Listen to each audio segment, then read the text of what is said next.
എന്നോട് പറയുന്നു ഇനി ഞാൻ ഐസിയിലേക്ക് പോകില്ല, മരിക്കുന്നത് നമ്മൾ കിടന്ന് മരിക്കും അല്ലാതെ പോകില്ലെന്ന് അവരുടെ സ്റ്റാഫിന് അടക്കം അച്ഛൻ സ്ട്രോങ് ആയി പറയുകയുണ്ടായി. ഇവരെന്നോട് പറയുന്നത് അച്ഛനെ നമുക്ക് തിരിച്ചു നൽകാൻ പറ്റില്ല, അച്ഛന് അത്രയും കണ്ടീഷൻ മോശമായിക്കൊണ്ടിരിക്കുന്നു. ഡിസ്ചാർജ് സമ്മറി എനിക്ക് തന്നത് പോലും മണിക്കൂറുകൾക്ക് ശേഷമാണ്. അവർക്ക് മനസ്സിലാക്കേണ്ടത് അവർക്കൊരു രോഗിയായിരിക്കും, ഈ നഷ്ടപ്പെടുന്നതിന്റെ എത്രത്തോളം വാല്യൂ ഉള്ളതാണ്, വിലപ്പെട്ടതാണെന്ന് തിരിച്ചറിയുന്ന അവന് മാത്രമേ ഉണ്ടാവത്തുള്ളൂ. പോകുന്നതുകൊണ്ട് പ്രശ്നമൊന്നുമില്ല, പക്ഷെ തിരിച്ചു കൊണ്ടുപോവുക അല്ലെങ്കിൽ തിരിച്ച് വീട്ടിൽ കൊണ്ടുപോവുക എന്നുള്ളൊരു ഉറപ്പോട് കൂടി കൊണ്ടുപോകരുത്. നമസ്കാരം, മലയാളി വാർത്തയിലേക്ക് സ്വാഗതം. കഴിഞ്ഞ ഏതാനും മാസങ്ങൾക്ക് മുമ്പ് മലയാളി വാർത്ത ഒരു വാർത്ത പുറത്തുവിട്ടിരുന്നു. ആ വാർത്ത ഇപ്രകാരമാണ്: കൊട്ടാരക്കരയുള്ള വിജയ ആശുപത്രിയിൽ രോഗിയായി വന്നവരെ ഡെഡ് ബോഡിയാക്കി തിരിച്ചു മടക്കിയ ഒരു സംഭവം. ഇപ്പോൾ ഇതാ വീണ്ടും ഒരു വ്യക്തിയുടെ മരണം കൂടി സംഭവിച്ചിരിക്കുകയാണ്. എന്തുകൊണ്ടായത്? ഞാൻ എൻ്റെ അച്ഛനെ 25-ാം തീയതി ഞാൻ വിജയ ഹോസ്പിറ്റലിൽ കൊണ്ടുവരികയായിരുന്നു. കൊട്ടാരക്കര വിജയ ആശുപത്രിയിൽ വിജയ ഹോസ്പിറ്റലിൽ. ആ ഹോസ്പിറ്റലിൽ കൊണ്ടുവരുന്ന കാര്യം വെച്ചാൽ എൻ്റെ മകൻ അവിടെ ട്രീറ്റ്മെന്റിലായിരുന്നു. ആ സമയത്ത് എനിക്ക് വയസ്സായിട്ട് ഞാൻ മാത്രമേ ഉണ്ടായിരുന്നുള്ളൂ. എല്ലാ സ്ഥലത്തേക്കും പോകാൻ പറ്റാതെ കൊണ്ട് ഞാൻ വിജയ ഹോസ്പിറ്റലിലേക്ക് കൊണ്ടുവരികയാണ്. കാരണം അത് ആയൂരിൽ ഒരു ഡോക്ടർ അദ്ദേഹത്തിന് അച്ഛന് ഒരു ഇൻഫെക്ഷൻ ആയ സമയത്ത്, ചെസ്റ്റിന് ശ്വാസം മുട്ടായ സമയത്ത് ഇൻഫെക്ഷൻ ഉണ്ടായിരുന്നു. അച്ഛൻ്റെ പേര് രഘുനാഥൻ എന്നാണ്. 71 വയസ്സാണുള്ളത്. അങ്ങനെ അദ്ദേഹത്തിന് അവിടുന്ന് റെക്കമെൻഡ് ചെയ്ത് ഇവിടെ ഹോസ്പിറ്റലിലേക്ക് റെക്കമെൻഡ് ചെയ്യുന്നു. ഈ ഹോസ്പിറ്റലിൽ നമുക്ക് വിശ്വാസത ഉണ്ടായത് കൊണ്ട് ഞാൻ അച്ഛനെ ഇങ്ങോട്ട് മാറ്റുകയായിരുന്നു. ഞാൻ കഴിഞ്ഞ കുറച്ച് നാളുകൾ കൊണ്ട് ഈ ഹോസ്പിറ്റലിലാണ് ഡിപ്പെൻഡ് ചെയ്തുകൊണ്ടിരിക്കുന്നത്. കാരണം മറ്റൊന്നും കൊണ്ട് തന്നെയല്ല, എന്റെ വൈഫിന് ഡെലിവറി നടന്നത് ഇവിടെയാണ്. അങ്ങനെയാണ് വിശ്വാസം ഉണ്ടായിരുന്നു. അവിടുത്തെ ഗൗരി എന്ന് പറയുന്ന ഡോക്ടറുണ്ട്. ആ ഡോക്ടറിൽ എനിക്ക് വലിയ കോൺഫിഡൻസ് ആണ്.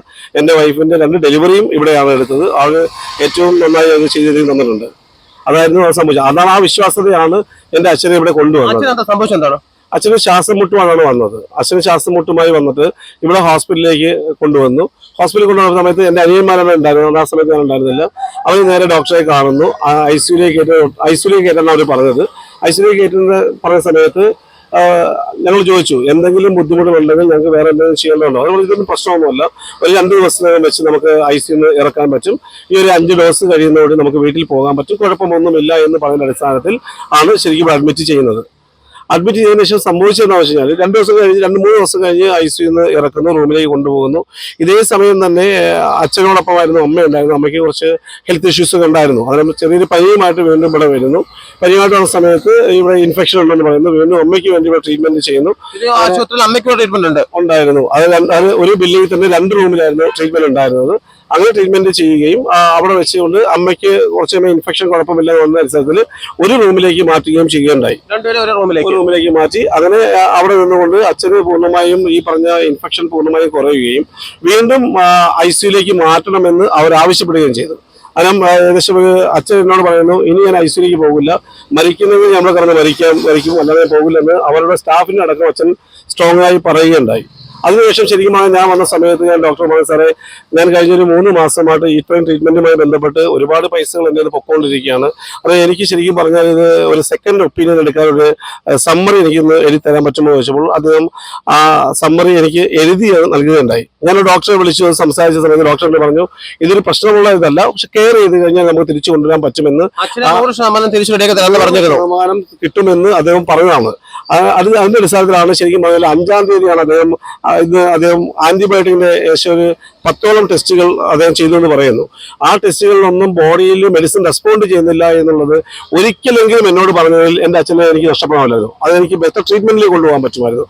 അതേസമയം ഞാൻ പല പ്രാവശ്യം ചോദിച്ചു, ചികിത്സാ പിഴവ് തന്നെയാണ് 100% അദ്ദേഹം എനിക്ക് എന്ത് ചെയ്യണമായിരുന്നു? അദ്ദേഹം പറയേണ്ട കാര്യം, ഇങ്ങനെ ബുദ്ധിമുട്ടുണ്ടാകുന്ന സമയത്ത് അദ്ദേഹം എന്നോട് പറയണമായിരുന്നു ഇന്ന മെഡിസിൻ. ഞാനിപ്പോൾ കിംസിൽ പോയ സമയത്ത് എനിക്കുണ്ടായ അനുഭവം എന്ന് പറഞ്ഞാൽ അവിടെ ചെയ്യുന്ന ഒരു 5000 രൂപയുടെയും 5000 രൂപയ്ക്ക് മുകളിൽ മെഡിസിൻ എടുക്കുന്ന സമയത്ത് അവർ ആ ബൈസ്റ്റാൻഡറെ വിളിച്ച് കൃത്യമായ ഇൻഫർമേഷൻ കൊടുക്കും. ഇന്ന കാര്യങ്ങളാണ് നടക്കുന്നത്, ഇന്ന കാര്യങ്ങൾ ചെയ്യാൻ പറ്റും, അത് ഇത് ചെയ്താൽ ഇങ്ങനെയാണ് സംഭവിക്കുക, ഇതിങ്ങനെ ചെയ്താൽ ബുദ്ധിമുട്ടുണ്ടാകും.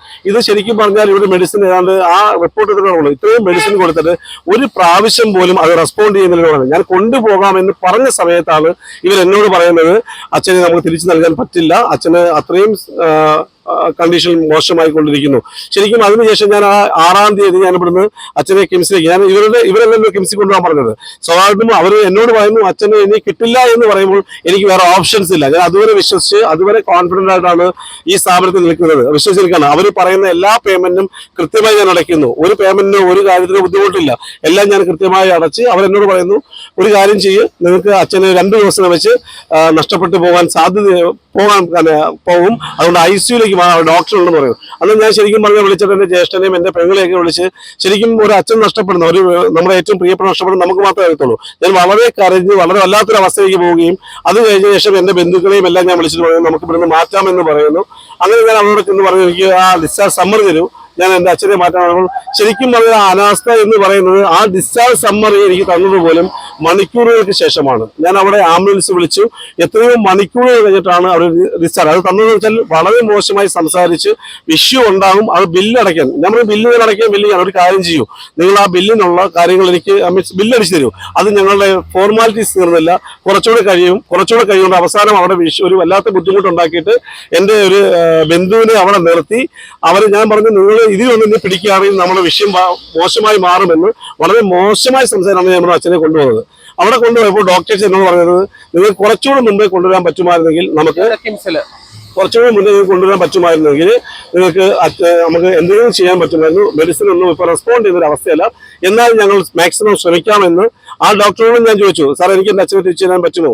അവർ പറഞ്ഞു മാക്സിമം എൻ്റെ ടെസ്റ്റുകളെല്ലാം ചെയ്തിട്ടുണ്ട്, അച്ഛന് ഹാർട്ടിന് കുഴപ്പമില്ല, കിഡ്നിക്ക് കുഴപ്പമില്ല, അതിന് ലിവറിന് കുഴപ്പമില്ല, യാതൊരു പാർട്സിനും കുഴപ്പമില്ല, ഫുൾ ബോഡി ചെക്കപ്പാണ് അവിടെ നടന്നത്.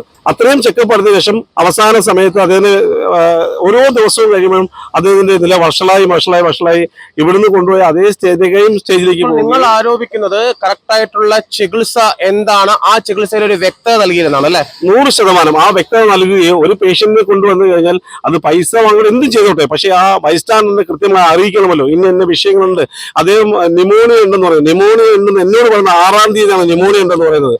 ന്യൂമോണിയ ഉണ്ടെന്ന് പറഞ്ഞാൽ 2 ലെൻസിൽ ബാധിക്കുന്നത് 6-ാം തീയതിയാണെന്ന് പറയുന്നത്. ഒരു പക്ഷേ അതാ ഞാൻ ഡിസ്ചാർജ് ചോദിച്ച സമയത്ത് എന്നോട് പറഞ്ഞത് ന്യൂമോണിയ ഉണ്ടെന്ന്. പ്രതികരിച്ചപ്പോൾ ഡിസ്ചാർജ് ചെയ്ത് കൊണ്ടുപോകാൻ പറഞ്ഞു അല്ലേ? ഡിസ്ചാർജ് ചെയ്ത് കൊണ്ടുപോകാൻ പറഞ്ഞു. ഇപ്പോൾ അവർ പറയുന്നത് ഞാൻ സ്വമേധയെ കൊണ്ടുപോയി എന്റെ അച്ഛനെ ഇവിടെ ഇട്ടത് മരണപ്പെടുമെന്ന് പറയുമ്പോൾ എനിക്ക് അച്ഛന് ഒരു ഹോപ്പെങ്കിലും ഉണ്ടെങ്കിൽ എനിക്ക് നഷ്ടം. അവർക്ക് 1000 രോഗിയായിരിക്കും എന്റെ അച്ഛൻ. എന്നെ സംബന്ധിച്ച് എന്റെ ഏറ്റവും പ്രിയപ്പെട്ടതാണ്. ഞങ്ങളെ ഇന്ന് ഒരു സാധാരണ ഒരു കൂലിപ്പണി തൊഴിലാളിയാണ്, ഞങ്ങളെ ഇന്ന് ഇങ്ങനെ ആക്കിയത് അദ്ദേഹമാണ്. അദ്ദേഹത്തിന്റെ നഷ്ടം എന്ന് പറഞ്ഞാൽ അത് അവനവന്റെ കുടുംബത്തിൽ വരുമ്പോൾ മാത്രമേ തിരിച്ചറിയാൻ പറ്റത്തുള്ളൂ. അതാണ് അവിടെ സംഭവിച്ചത്. ചികിത്സാ പിഴവുമായി ബന്ധപ്പെട്ട് നിങ്ങൾ എവിടെയൊക്കെ പരാതി നൽകിയിട്ടുണ്ട്? ഞാൻ ശരിക്കും പറഞ്ഞാൽ കൊട്ടാരക്കര നമ്മുടെ പോലീസ് സ്റ്റേഷനിൽ കൊടുത്തു, SP-ക്ക് കൊടുത്തു, DMO-ക്ക് കൊടുത്തു, അതോടൊപ്പം തന്നെ DYSP-ക്ക് കൊടുത്തു, കളക്ടർ സാറിനെ നേരിട്ട് കൊണ്ട് സമർപ്പിച്ചിട്ടുണ്ട്. ഇത്രയും സ്ഥലങ്ങളിൽ ഞാൻ പരാതി ഫോർവേഡ് ചെയ്ത് കഴിഞ്ഞു. കാരണം എനിക്ക് വേണ്ടത് ഇനി ഒരിക്കലും ഒരു മനുഷ്യനും ഇത് ഉണ്ടാവാൻ പാടില്ല.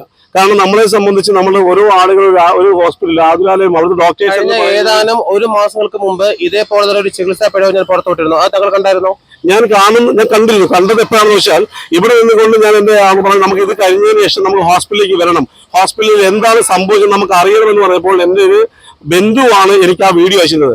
ആ വീഡിയോ അയച്ച സമയത്ത് ഞാനത് കാണുകയും ചെയ്തിട്ടുണ്ട്. അത് കഴിഞ്ഞിട്ട് 1 മാസം ആവുന്നതിന് മുമ്പ് തന്നെ അടുത്ത ആളെ കൊന്നു കളഞ്ഞു അല്ലേ? അല്ലാതെ എന്താ സാറേ പറയുക, ഇത് കൊല്ലുക എന്നുള്ളതല്ലാതെ. ശരിക്കും പറഞ്ഞാൽ ഇത് അവർക്ക് ടാർഗറ്റോ കാര്യങ്ങളൊക്കെ ഉണ്ടാവും, പക്ഷെ അവർക്ക് മനസ്സിലാക്കേണ്ടത് അവർക്കൊരു രോഗിയായിരിക്കും.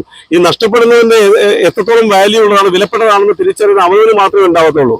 അത് ശരിക്കും പറഞ്ഞാൽ ഈ ചികിത്സ എന്നോട് കൃത്യമായി പറയാം, ഇത് ബെറ്റർ ചികിത്സ കൊടുക്കണം എന്ന് പറഞ്ഞാൽ ഞാൻ കൊടുത്താലേ എനിക്ക് എൻ്റെ അച്ഛനെയാണ് എനിക്ക് ആവശ്യം. എൻ്റെ അച്ഛന് ഞങ്ങൾ വാടക വീട്ടിൽ നിന്ന് സ്വന്തം വീട്ടിലേക്ക് ഒന്ന് കയറണമെന്ന് എൻ്റെ അച്ഛന് ഏറ്റവും വലിയ ആഗ്രഹമായിരുന്നു. സാർ ഞാൻ മരിച്ചാലും ഇനി ആ സങ്കടം തീരുമോ?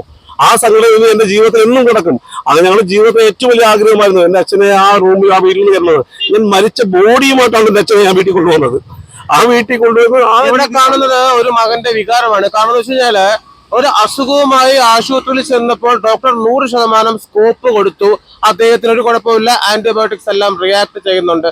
എന്നാൽ മരിക്കുന്നതിന് തലേ ദിവസമാണ് പറയുന്നത് ന്യൂമോണിയ ബാധിച്ചിട്ടുണ്ടെന്ന്. ഇതിൽ തീർച്ചയായിട്ടും ചികിത്സിച്ച ഡോക്ടർ എന്തുകൊണ്ടാണ് വ്യക്തത നൽകാത്തതെന്ന് തീർച്ചയായിട്ടും പറയേണ്ടിയിരിക്കുന്നു.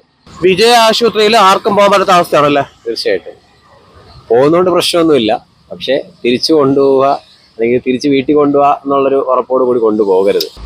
ഇതിനു മുമ്പും കേരളത്തിൽ പല പ്രൈവറ്റ് ആശുപത്രികളിലും ചികിത്സാ പിഴവ് ഞാൻ റിപ്പോർട്ട് ചെയ്തുവെങ്കിലും ഇതിപ്പോൾ രണ്ടാമത്തെ സംഭവമാണ് കൊട്ടാരക്കര വിജയാസ് ആശുപത്രിയിലുള്ള ചികിത്സാ പിഴവ് ഞാനിപ്പോൾ പുറം ലോകത്തെ അറിയിച്ചത്. മലയാളി വാർത്തയ്ക്ക് വേണ്ടി ക്യാമറമാൻ സുരാജ് മാലപ്പുറത്തിനോടൊപ്പം ന്യൂസ് റിപ്പോർട്ടർ ശിവപ്രസാദ്.